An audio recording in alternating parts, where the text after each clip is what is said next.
শারদীয় দুর্গাপূজা হিন্দু ধর্ম অনুসারীদের জন্য অত্যন্ত মর্যাদাপূর্ণ একটি ধর্মীয় অনুষ্ঠান। প্রতি বছরের ন্যায় এবারও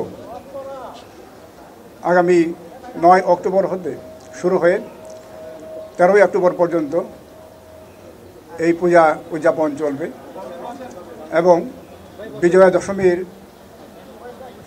মাধ্যমে এবং বিসর্জনের মাধ্যমে এই পূজা অনুষ্ঠান শেষ হবে। দুর্গাপূজা হিন্দু ধর্ম সম্প্রদায়ের মানুষের জন্য এটি অত্যন্ত মর্যাদার অনুষ্ঠান হলেও আমাদের সারা দেশের মানুষ এর আনন্দ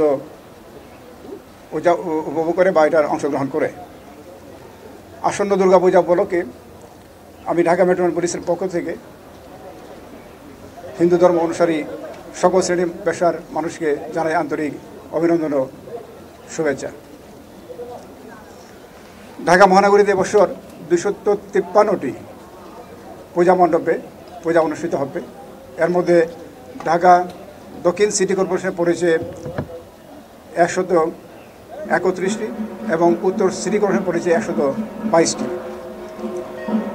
ঢাকা মহানগরী সহ সারা দেশে এই পূজা অনুষ্ঠান যাতে শান্তিপূর্ণভাবে এবং ভাবগম্ভীর পরিবেশে ও অত্যন্ত যথাযথ মর্যাদার সাথে অনুষ্ঠিত হতে পারে, এজন্য এর আগে আমরা বিভিন্ন সমন্বয় সভাগুলো করেছি।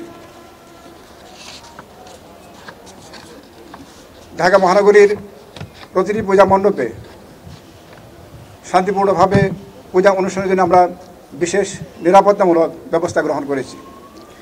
এগুলোর মধ্যে রয়েছে প্রতিটি পূজা মণ্ডপে পর্যাপ্ত সংখ্যক ফিক্সড পুলিশ মোতায়েন, থানা পুলিশ কর্তৃক নিজস্ব অধিক্ষেত্রে টহল ও চেকপোস্ট ব্যবস্থা, উচ্চ ক্ষমতাসম্পন্ন সিসি ক্যামেরা সহ আর্চওয়ে ও মেটাল ডিটেক্টরের মাধ্যমে চেকিং ব্যবস্থা, আয়োজকদের মধ্যে হতে প্রতিটি পূজা মণ্ডপ কেন্দ্রিক স্বেচ্ছাসেবক দল বা ভলান্টিয়ার মোতায়েন, সাদা পোশাকে ডিবি পুলিশ মোতায়েন, অগ্নি নির্বাপন ব্যবস্থা সহ বিদ্যুৎ ব্যবস্থা সচল রাখা ইত্যাদি।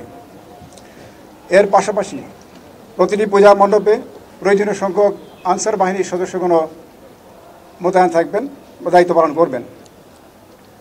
একই সাথে আমাদের সশস্ত্র বাহিনীর সদস্যগণ সহ র্যাব ফোর্সের সদস্যরাও তাদের টহল কার্যক্রম এবং অন্যান্য যে নিরাপত্তামূলক কার্যক্রম করবেন। পূজা চলাকালীন সময়ে যান চলাচল স্বাভাবিক রাখার জন্য আমরা প্রয়োজনীয় ট্রাফিক ব্যবস্থাপনা রেখেছি। কোনো ক্ষেত্রে বিশেষ ক্ষেত্রে ওল্ড ঢাকা সিটিতে রাস্তা সরু হওয়ার কারণে ট্রাফিক কনজেশন কিছু হতে পারে, তবে এজন্য আমি পূজা কমিটিগুলোকে অনুরোধ করেছি পূজা মণ্ডপের আশপাশে কোনো মেলা অথবা অন্য কোনো জনসমাগম যেন না হয় সে বিষয়ে প্রয়োজনীয় ব্যবস্থা গ্রহণ করার জন্য। 13 অক্টোবর তারিখে বিজয়া দশমীর দিন বিসর্জনের মধ্য দিয়ে পূজা অনুষ্ঠান শেষ হবে এবং বিসর্জনের ঢাকা মহানগরীতে 15টি স্থান নির্ধারণ করা হয়েছে। এগুলোর মধ্যে পোস্তগোলা শ্মশানঘাট সংলগ্ন বুড়িগঙ্গা নদী, ওয়াইজঘাট, ডেমরা শীতলক্ষা নদী সহ আরও অন্যান্য স্থান রয়েছে। বিসর্জন শোভাযাত্রার জন্য বিশেষ নিরাপত্তা ব্যবস্থা থাকবে। বিসর্জন স্থানসমূহে নৌ পুলিশের টহলের পাশাপাশি আমরা ফায়ার ব্রিগেডকে অনুরোধ করেছি প্রয়োজনীয় নিরাপত্তামূলক ব্যবস্থা গ্রহণ করার জন্য। এছাড়া যে কোনো জরুরি প্রয়োজনে জাতীয় জরুরি সেবা 999 এর মাধ্যমে প্রয়োজনীয় সহযোগিতা নেওয়া যেতে পারে। পূজার দিনগুলোতে মণ্ডপে আগত ভক্তবৃন্দের প্রতি বিভিন্ন চেক পয়েন্টগুলোতে পুলিশ সহ অন্যান্য নিরাপত্তা কর্মীদেরকে প্রয়োজনীয় সহযোগিতার জন্য আমরা অনুরোধ করছি। সন্ধ্যা 7 ঘটিকায় মধ্যে বিসর্জনের সকল কার্যক্রম সম্পাদনের জন্য সকল পূজা কমিটি ও ভক্তদের প্রতি অনুরোধ করছি। পূজা মণ্ডপ, বিসর্জন শোভাযাত্রা ও বিসর্জনের সময় সকল প্রকার মাদকদ্রব্যের ব্যবহার নিষিদ্ধ। একই সাথে পটকা এবং আতশবাজি ব্যবহার না করার জন্য অনুরোধ করছি। বিসর্জন শোভাযাত্রার সময় উচ্চস্বরে সাউন্ড সিস্টেমে ব্যবহার না করার জন্য অনুরোধ করছি। বিসর্জনের সময় অনেকে সাঁতার জানেন না, নদী বা পুকুরে নেমে যান। এই বিষয়েও আমরা যারা সাঁতার জানেন না তাদেরকে অনুরোধ করছি তারা যেন পানিতে না নামেন। বাংলাদেশ ধর্মীয় সমৃদ্ধি দেশ।